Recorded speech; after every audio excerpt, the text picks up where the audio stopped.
Hey everyone, welcome back for another deep dive. Today we're going to be talking about copper. Yeah, copper. It might seem kind of basic, but it can actually tell us a lot about how the global economy is doing. Yeah, and to help us make sense of all this, we're going to be looking at a recent analysis from IG Bank. It's titled, Why Fed Rate Cuts and Chinese Stimulus Could Boost Copper Prices. Okay. And their chief market analyst really digs into how decisions, made in Washington, Beijing, they can actually have a big impact on the price of, well, everything. Copper is everywhere. It's in construction, electronics, manufacturing, even renewable energy. So when the economy is doing well, you tend to see growth in those areas, which means more demand for copper. And that obviously, pushes the price up. But if the economy starts to slow down, well, copper often takes a dip first. So it's like a warning sign. Got it. Which brings us to one of the first things that the IG Bank analysis mentions, the U.S. Federal Reserve, specifically those interest rate cuts that they've been hinting at. I have to admit, I always get a little confused by this stuff. Can you explain how a rate cut over in the U.S. could actually affect the price of copper worldwide? It all comes down to currencies and how interconnected everything is. So when the Fed cuts interest rates, the U.S. dollar tends to weaken against other currencies, right? And because copper is traded globally in U.S. dollars, a weaker dollar actually makes it cheaper for buyers in other countries. Kind of like a sale on copper, which can really boost demand outside of the U.S. Right. And that puts upward pressure on the price everywhere. So we've got potential U.S. economic stimulus with these Fed rate cuts, a weaker dollar making copper more attractive globally. But then there's another huge player in this whole thing, China. Yeah, absolutely. You can't really talk about copper without talking about China. They're by far the biggest consumer of copper in the world. And lately, they've been making some big moves to try and boost their own economy, cutting bank reserve requirements, lowering mortgage rates, just trying to get things moving. And what I found really interesting in the article was how they talked about China's property and construction sectors. Apparently, they use a ton of copper. So if those sectors start to improve because of the stimulus, okay, so we've got the Fed, we've got China, it's all feeling very intertwined. But there's another piece of this puzzle, right? Supply. And it seems like it's not exactly a buyer's market right now. It's true. We can't forget about supply. It's like, you can try to boost demand all you want, but if there's no copper to actually mine.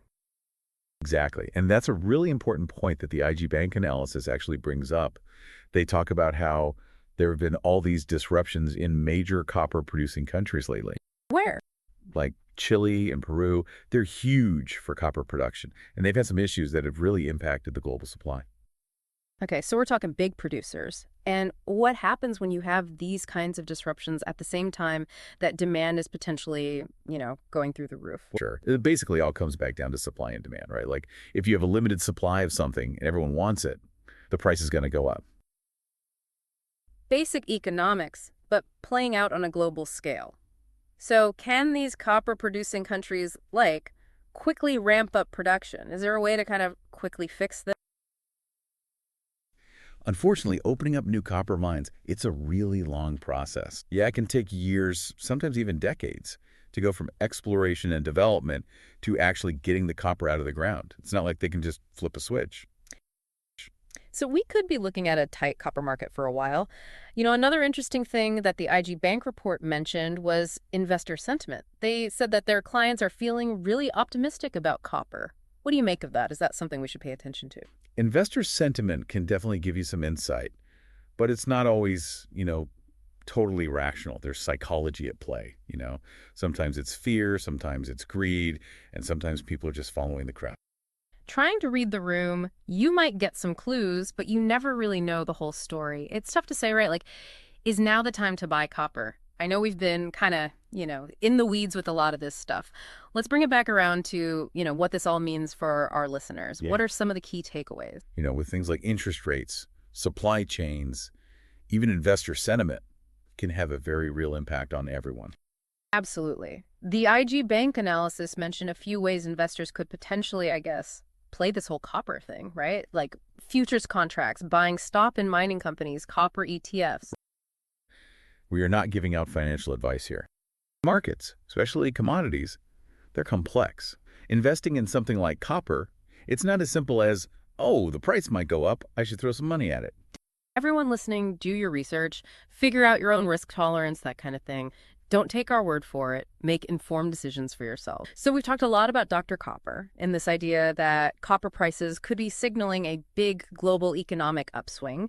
But I'm curious, if Dr. Copper's right, what else might this mean down the line? What other industries, materials, or trends could be affected? It's definitely something to keep an eye on. And on that note, thanks for joining us for another deep dive. Until next time, keep those brains working.